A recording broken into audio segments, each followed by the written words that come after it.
Great. So welcome, guys, to today's Satsang. It's week 3. And for today's Satsang, I'm going to share with you the importance of letting your ego, your personality, serve the energy of your soul. Okay? Now, this phrase comes from this book here. It's called The Seat of the Soul. Have you heard or read this book before? No. So I've actually only read the first 2 pages of this book. So I've been told it's a really good book, so I would recommend it. But that's where the phrase comes from.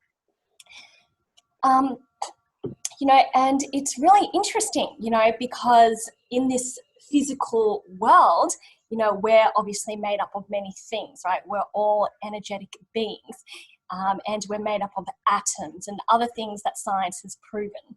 And in yoga, because yoga's been around for over 5,000 of years.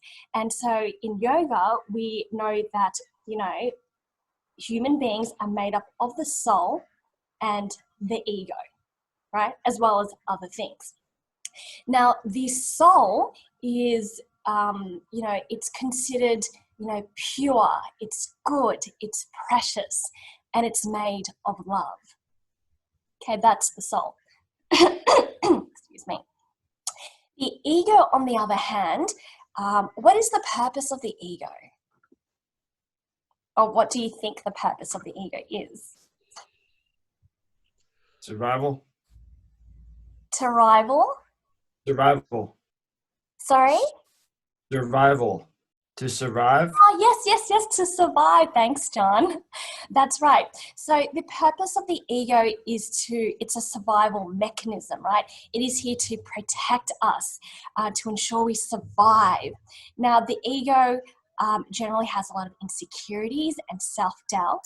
So every time you're feeling insecure, you've got self-doubt, you're questioning yourself, that's the ego, right? And the ego's main purpose, as I said, it's to protect you, right? It has the belief that you are the most important person in this world, right? And it's important that you have that belief so that you can protect yourself. Whereas the soul, on the other hand, is selfless. It wants to serve, it wants to love, it wants to help people, right? Which is great. But then it also needs the ego to protect it to ensure you also look after yourself and your own needs. And generally what happens for some of us is that we let the ego drive our life, right? So as I said, the soul is purpose driven, right? It is here to learn, to grow, to transform, to evolve spiritually, to be better. So we want the soul to lead, right? And we want the ego to take a back seat and to serve the energy of your soul, right? Because when you let your soul lead, that's when you have fulfillment, when you experience inner joy, right? That is authentic confidence. You're in your power when you let your soul lead. Okay, but what happens sometimes is that what we do is we don't listen to our soul and we let the ego drive our life. Okay, and it's really interesting. When I was meditating last year, in my meditation, I received this insight. And what I saw in my meditation was, you have, how we have this physical hierarchy, and in the top hierarchy, we have those people who are, really wealthy, they have status, they have prestige, they have reputation, they got big titles, and maybe they're in politics, they're in a position of power, or they're in a corporate sort of environment, right? And those guys are up there. And what generally those people have the biggest egos, right? Inflated egos. And the bigger your ego is, the greater the self-doubt, the greater the insecurity, right? So what I saw in my meditation is that these people who are up in the physical, the hierarchy, they've got very large egos, meaning they have lots of insecurities. So these are the guys who are seeking validation. And they cover all their insecurities with big titles, big names, prestige, wealth, status. They cover all their insecurities with all of these physical elements to make them feel important, because deep down they don't feel important. Does that sort of make sense? Yes. On some level, yeah. Yes. And so, you know, because these elements, they're not permanent, they're constantly changing. You know, your wealth, your status, your title, your reputation, right? These things are constantly changing. They're not permanent, right? So for instance, I'll give you an example. You know, because what remains with you are your qualities, your traits. It could be patience, leadership, you know, maybe you're nurturing, caring. What are some other really good qualities that we can manifest or that we have? You pretty much named them. You have any other qualities?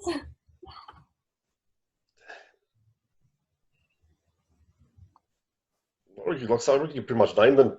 It's being a good person just in general, but yes, patience, kindness. Curiosity.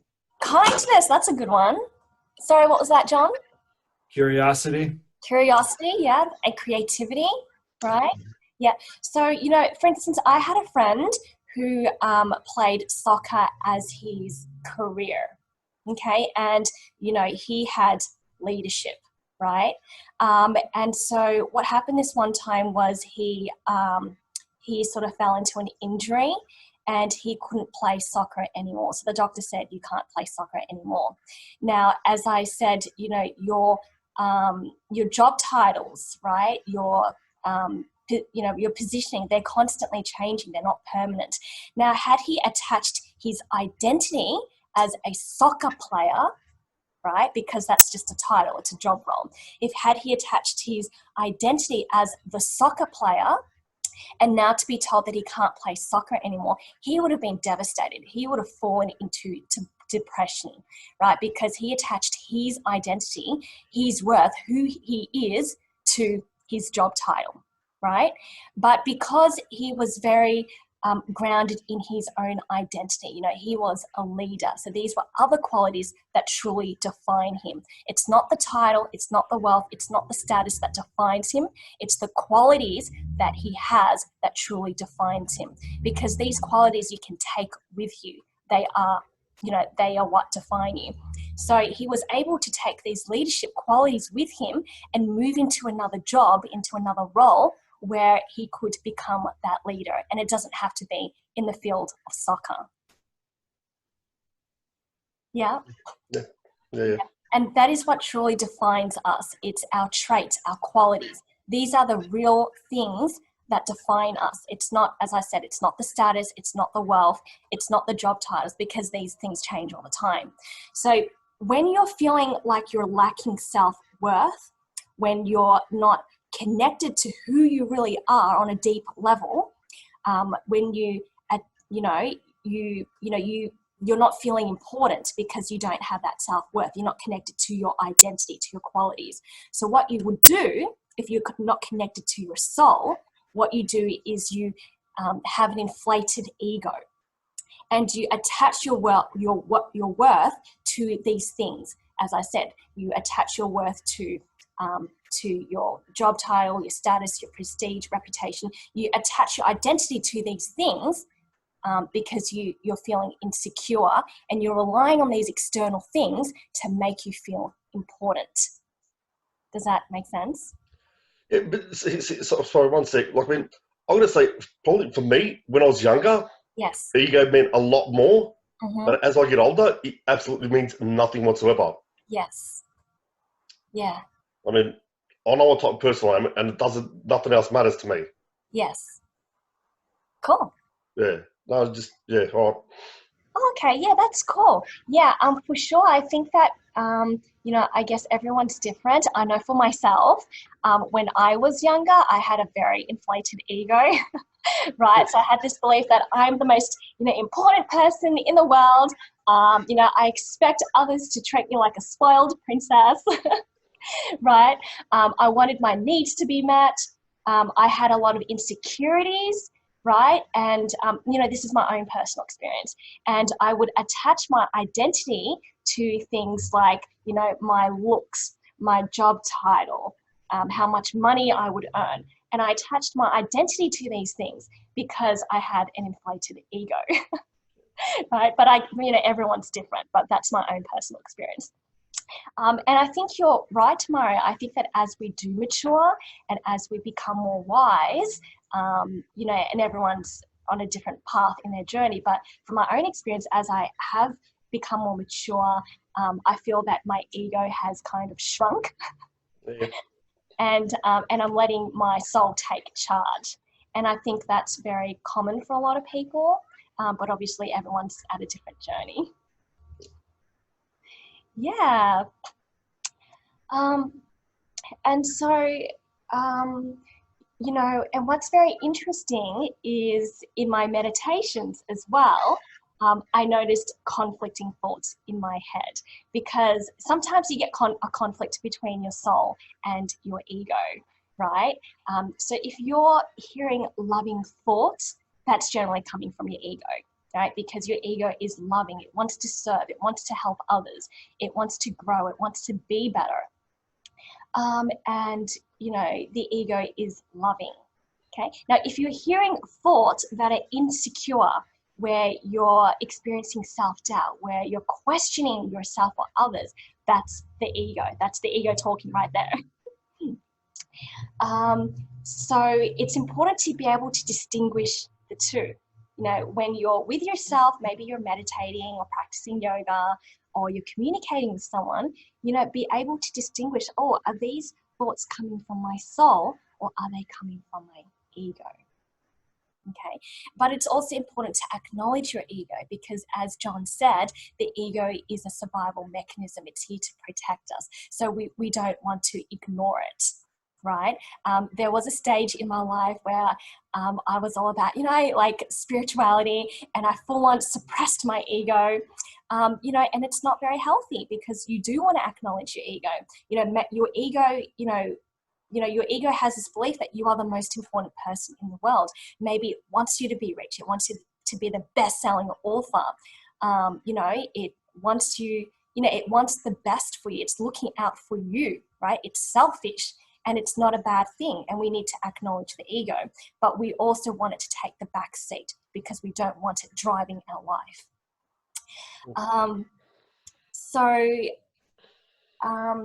An example, so when, for instance, I'm meditating, I'm trying to get clarity on something because I'm feeling a bit confused. And so I would connect with my soul, right, through yoga, through meditation, just to give me more clarity what to do moving forward if I'm experiencing challenges in my life. And, and sometimes, the ego would jump in, right? And the ego says, do this, do that, don't do this, right? And it's important that you're able to step back and that, hey, that's the ego talking to me right now. And so what I would do is I would say, thank you, ego. I acknowledge you. I know you're here to protect me and keep me safe, but can you please step aside? Okay, I'll pick you up on the way out, because right now I need to connect with my soul, right? So you can speak to your ego. And you can visualize your ego, right? Visualize, what does your ego look like? Everyone's ego looks different. So, in my therapy and coaching sessions where I've worked with other clients, I've had clients who tell me that their ego looks like a beast. I've had other clients tell me that their ego looks like a unicorn. And do you guys want to know what my ego looks like? Yeah. Okay, I just hope you don't think I'm crazy, that's all. So I just want to let you know I'm not crazy, all right? So, in my meditations, hi Les, I'm so glad you made it. We're just Hey, how are you? I'm good, thank you. We're just talking about the ego right now. About the what, sorry? The ego. Oh, great. Perfect. Yeah, so you've missed out the first 17 minutes, but maybe you can catch up when I post the recorded version. Yeah. No worries at all. Yeah, so as I was saying, so, you know, the ego.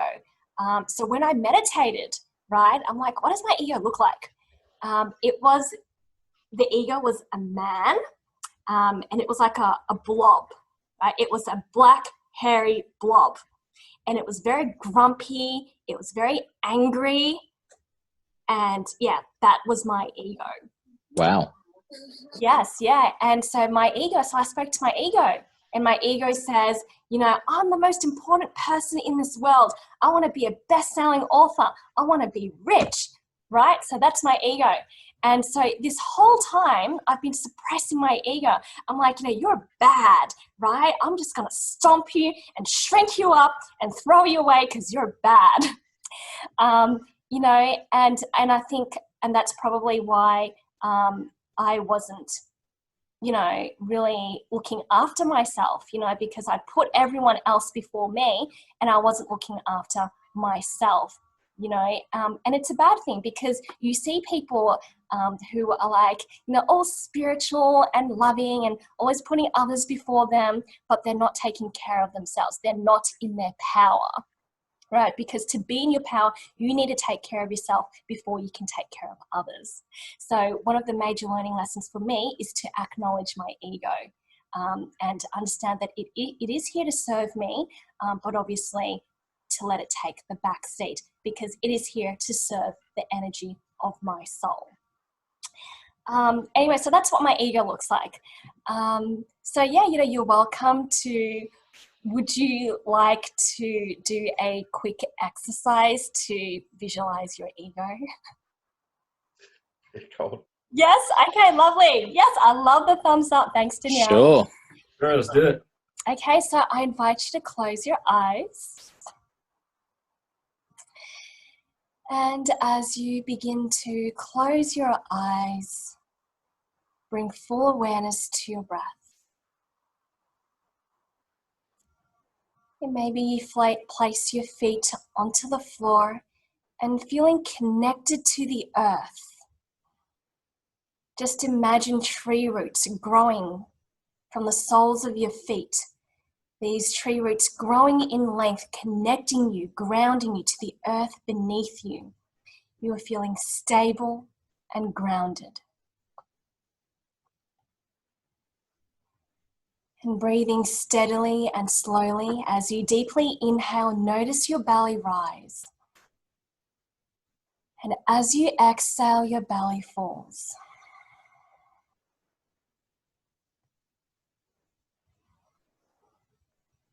And now invite your ego to be present. Look at your ego. Notice what your ego looks like. It's not right, it's not wrong. Just simply imagine, using your imagination, visualize what does your ego look like right now. What is the color of your ego? How does your ego feel right now? What does your ego want? Listen to your ego. What does it want to tell you right now?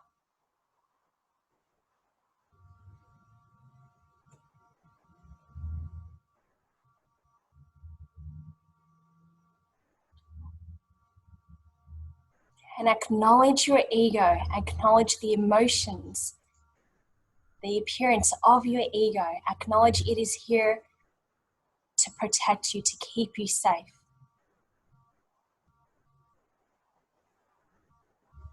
And thank your ego.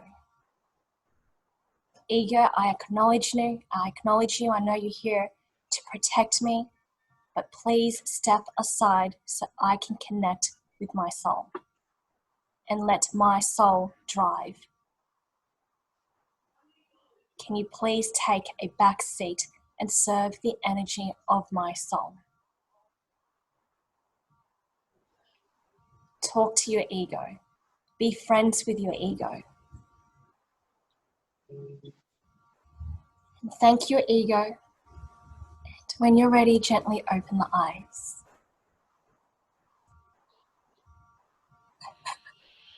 How's that? Yeah. Interesting. It's interesting. It's definitely different. I mean, not many people talk to their egos. Thanks for the clap, Danielle. Would you like to share, what your ego looks like, what it wants, what it said to you? Anyone want to share how your ego feels? As soon as you said it, what do you think your ego looks like? The picture that came into my head straight away was an episode from South Park where the kids get ninja weapons. Oh, If really? anyone's seen it, and they all transform, and my version came out as Eric Cartman as a big beast bloke. Oh, it's a big beast. Yeah, so that was the first thing that came into mind. Then I couldn't get the picture out of my head. Yeah, okay, that's awesome. That's so cool. That's awesome. I love that. Yeah, Just as soon as you said it, that's the first thing that came in. It's like that's stuck there. They're trying to get that. yeah, that's really cool. As I said, one of my clients told me his ego also looks like an angry beast, and his way to unleash it is to gym. I had another client, a female, who said her ego looks like a witch. Anyone else want to share what did your ego say anything to you, Mario? Nah, just growled a little bit. Right, okay. So is it like an angry beast, you said? Fair but angry beast, yes. Cool. Thanks for sharing. No worries. Anyone else want to share? Look, I think it could be a like an influence of my boys, but mine kind of look like Batman. Oh, Batman! That's so cool. Yeah, right. Yeah, so I don't know why, but it's like Batman came. It wasn't like, I don't know if it was Batman, but it kind of looked like an image of dark, like Dark Knight, randomly. Like, yeah, so random. That's really cool. Did your ego say anything to you? Any emotions? No, it was just, it was just like it was literally like just a dark night. Like, I don't know, but obviously it felt like just, how do I put this? Like, like kind of arrogant. Okay. An arrogant ego. Batman. Yeah. Kind of like the Batman that's like in the movies these days. He's quite arrogant, right? Yes. Yeah. That's really cool. Thanks for sharing. Anyone else want to share? Mine was kind of like that as well. I didn't quite get an image, but it's like a warrior or something, but like a quiet, arrogant warrior, just like waiting to be taunted or something.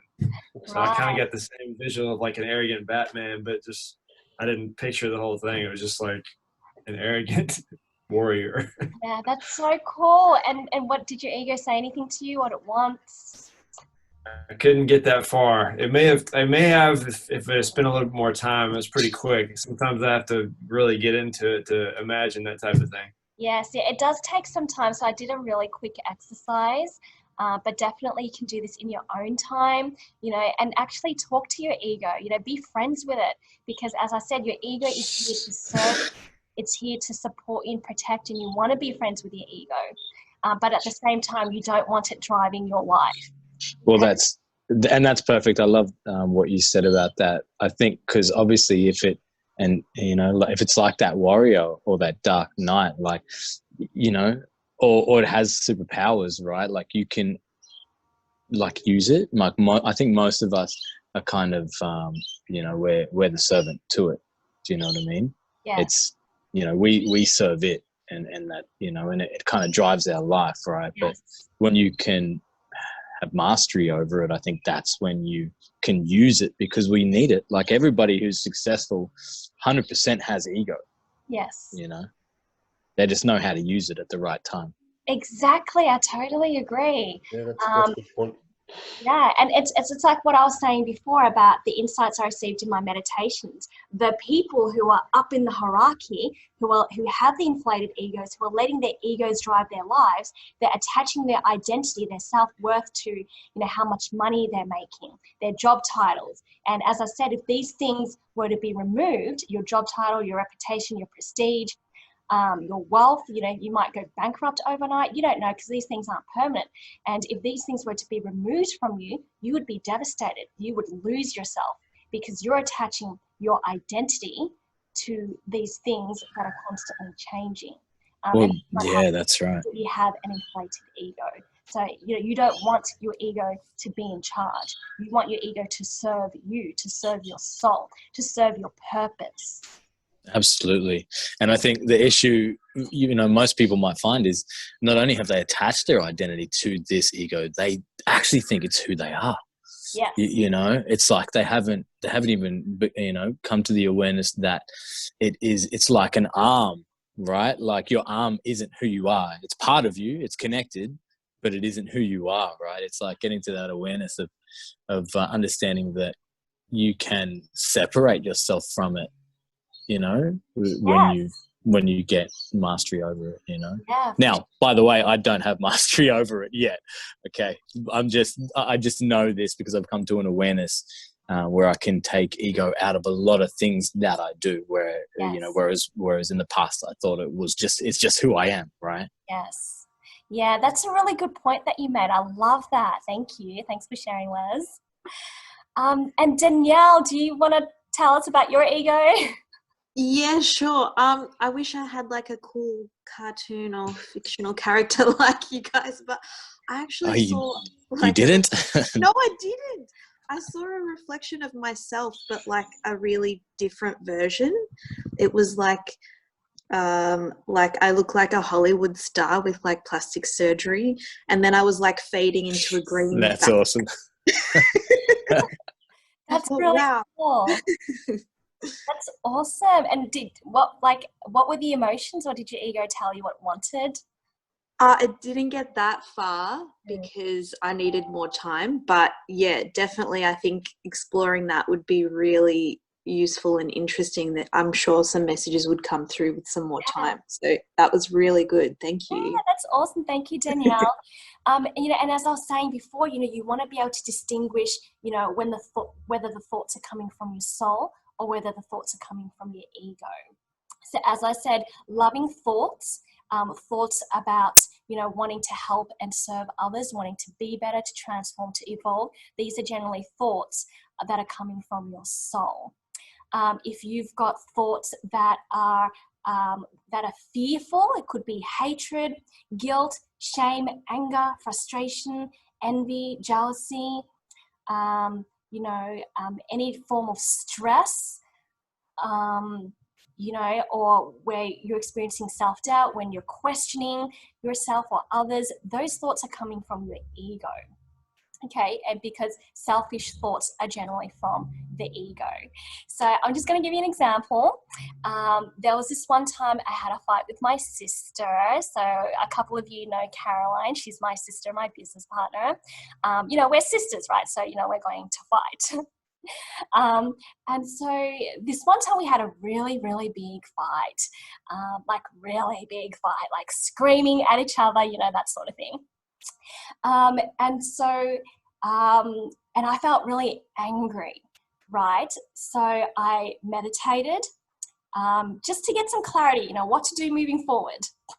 And I would have these thoughts that would say, no, just apologize to her. Just send her a message or give her a call. Let her know you're sorry, to rekindle the relationship. Okay, so those thoughts are coming from my soul. Those thoughts are coming from my soul. So I'm like, okay, you know what? I'm going to do that. So just when I'm about to pick up my phone and I'm about to text her, and then these other thoughts come in and they're like, no, don't text her. Put the phone down, right? She doesn't deserve your apology. She, you know, should be apologizing to you because she's a bitch, right? She was screaming at you and swearing at you. She doesn't deserve an apology from you. Put the phone down. So I'm like, yeah, I'm going to put my phone down. Okay, and those thoughts are coming from the ego. The ego, right? Because the ego is selfish. The ego wants to protect me. It wants to save my face. So the ego is like, you are in the right, girl. You don't need to rekindle the relationship. So that is my ego, right? So I'm getting this clash. Soul, ego, what do I do? So, And as I said before, you want your ego to be in the back seat. You want your ego, your personality, to serve the energy of your soul, because your soul is made of love. It is here to help you grow, transform, right? It is here to drive you on your purpose. When you are connected with your soul, you will be fully fulfilled, okay? You will be connected to your personal power, authentic confidence. You will be in your power, your real power, if you are connected with your soul. So at that point in time, I was having this crisis and I didn't know what to do. But eventually I decided to connect with my soul, and my soul said, you know, apologize. So that's exactly what I did. I sent her the text and I apologized. Anyway, so that night when I met up with my sister, she was so touched by my message, you know, and she was really kind to me. And I'm like, cool, that worked. That's all I had to do was write that message, right? And obviously it seems a lot easier than it really is, because it can be really hard to write someone a very loving message when you're really angry with them. So, you know, would you, have you had a similar experience where you had maybe thoughts coming from your soul, thoughts coming from your ego, and you're like, what do I do? Have you had that experience? Absolutely. Yes. Yeah, I want to absolutely. share. We have time for one story. Yeah, I can share. Great, thank you. This is a little bit deeper than the one you're talking about. But I have 4 sisters actually. Wow, that's a really Yeah, I've actually got 4 brothers as well. So there's 9 of us. Wow. Yeah, so growing up wasn't easy at all. But I had a falling out with a sister many years ago, and I really felt like, you know, she was toxic at that time. You know, and you know what, you know, when you get into this world, you know, they say you got to leave toxic relationships behind and blah blah blah. And so, like, no word of a lie, like I stopped talking to her for about 2.5, almost 3 years. Yes. You know, but I realized, like, at the end of those 3 years, I was really doing some work on myself personally, and especially to do with this ego. And I felt like the reason, you know, why I was thinking she was toxic was because of this connection to who I thought I was, right? So, you know, and someone said something, you know, they basically said how, what he said was, when you change the way you look at something, what you look at changes, right? But and that hit me, but also I wouldn't have been able to connect with her if I still had my ego, because, you know, the way that we fell out, I felt like she was in the wrong. You know what I mean? So, but I was, you know, just this one moment, I was able to completely come from that space of love and just think to myself, well, I think I just saw things. I was able to put myself in her shoes for a moment. Yes. And then when I did that, everything kind of fell away. And I connected with her and apologized, you know, because, you know, we had an incredible challenging time many years before that. And I really just, like, was able to take my ego completely off the table and just say, look, I'm so sorry that I was such a shitty brother, you know, and I really am sorry for the years that I didn't talk to you and everything like that. And right now we have a great, you know, we have a great relationship, you know. Now, don't get me wrong, she, you know, she still might be in the mindset where she sits in her ego and you know, she has a lot of rivalries with other family members, but I just don't, you know, when she starts in on it, I take myself out of it, you know. But we have a good relationship because I'm able to take my ego completely off the table when it comes to her. Like, even when she starts at me, you know, it doesn't trigger me anymore, because I know that whatever she's doing is a projection of what she's going through. Yes. So, oh, that's beautiful. I love that. Thank you so much for sharing that. No worries. For sure, you know, the soul is the part of you that can empathize, that can put yourself in someone else's shoes. You know, the soul is the part of you that's willing to give in and apologize, right? It's generally the ego that says, I'm not at fault, it's their fault, You know, the That's ego right. to blame everyone else but ourselves. That's right. There's a saying, right? You know, you can be right or you can be happy. That's true. Yes. You know, but this was a massive example, you know, and it was life changing. You know, I spent 3 years not talking to someone, you know, that's family because of the way, you know, because of my connection to my identity and being right. And it's just, and from then on, I think I don't have, you know, I've been able to take that ego out again and again and again with regards to relationships, even if I am right. You know, like even if I am right in this situation, like what's right, that's my right, it's not theirs. Yes. Right. Yeah, that's beautiful. I love that. You know, it's awesome to hear, you know, your transformation. You know, and as I was saying before, you know, if you're experiencing this conflict, this clash where you want to connect with your soul, but, you know, maybe it's the ego that jumps in, you know, really talk to your ego. You know, let your ego know, you know, thank your ego, acknowledge your ego. Hey, I know you're here to protect me, to keep me safe. I want to thank you. But right now, I need to connect with my soul. So can I ask you to please step aside? And when I'm ready, I'll pick you up on the way out. Right? I love that. Ego. You know, and sometimes in my meditations, I'm connecting with my soul. So I've already asked my ego to step aside. So it's actually stepped aside, and I'm connecting and I'm speaking with my soul. And then maybe throughout the conversation, the ego will jump in, you know, and you'll know it's the ego because it's the self-doubt. No, you can't do that. Oh, that's not right. Yeah. So then, and you need to remind your ego, thank you, ego, right? Thank you for being here. Again, can I ask you to step aside? So you need to constantly remind your ego to step aside because it's going to jump in every now and then. Be like, hey, I'm trying to keep you safe. Great. So I think we've gone a little bit over. This was a very interesting discussion. Well, just before we finish up, is there anything you would like to share? Any comments? Any questions? Quickly, it is interesting because most of us, I don't think, go for the ego and the soul just in our general life. So it's interesting to actually listen to it because you can, while you're listening, you can think of things in the past. It's like, damn, that was that. You really do. But every day you just wouldn't go for it. Plain and simple as that. Yes.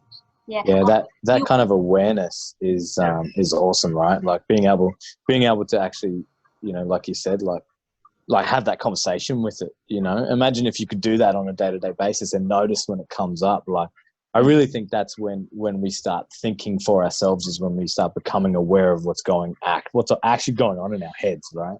Yes. That's what I think you're aware of it, but like I say, I've never just thought of it as ego and soul. You're aware of what part, but you just never thought of it's this part, it's that part. You'd never given it a name. Right. And then you could separate it. Yeah. Yeah, you've also been able to separate, just never given it a name, never thought of it like this. So like I say, it's quite very interesting, yeah. Yeah. Awesome. Isn't that interesting? Any other comments you'd like to make before we finish up?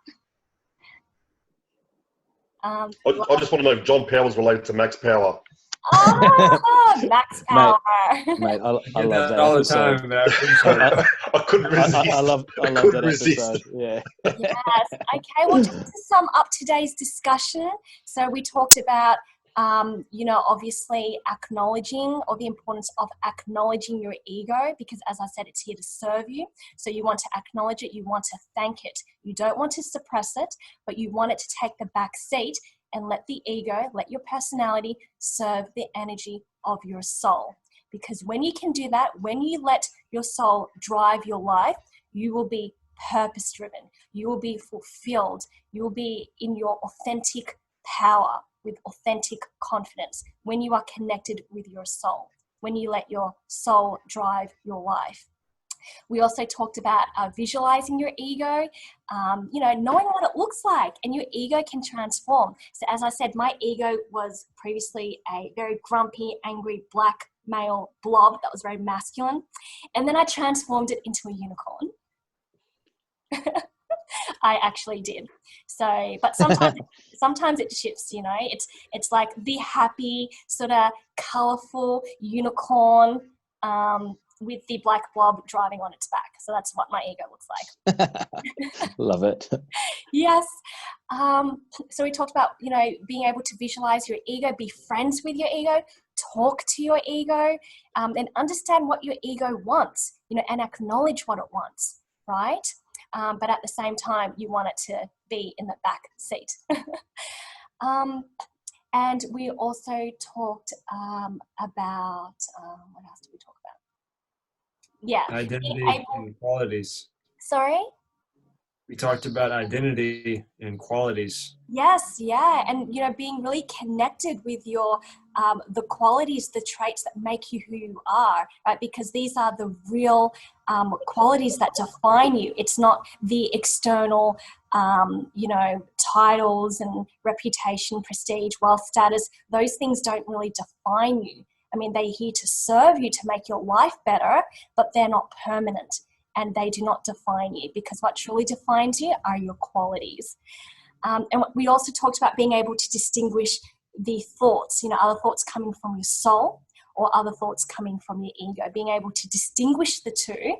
And as I said, to be able to acknowledge your ego and ask it to sit aside so you can connect with your soul. Because at the end of the day, we all want to be happy, right? We want to be fulfilled.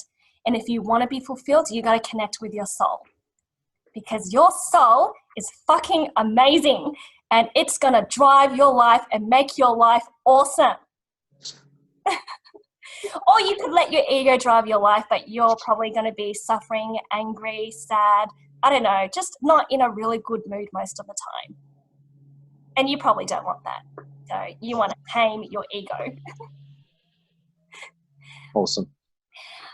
Okay, great. Well, thank you so much, beautiful people, for joining me. I'm so grateful that you guys are here. So thank you so much. Thank you, Mario, Les, Danielle, and John. I hope you enjoyed our conversation. Thank you for Thanks, the call. guys. Thank you. I hope to see you next week. All right, bye. Bye.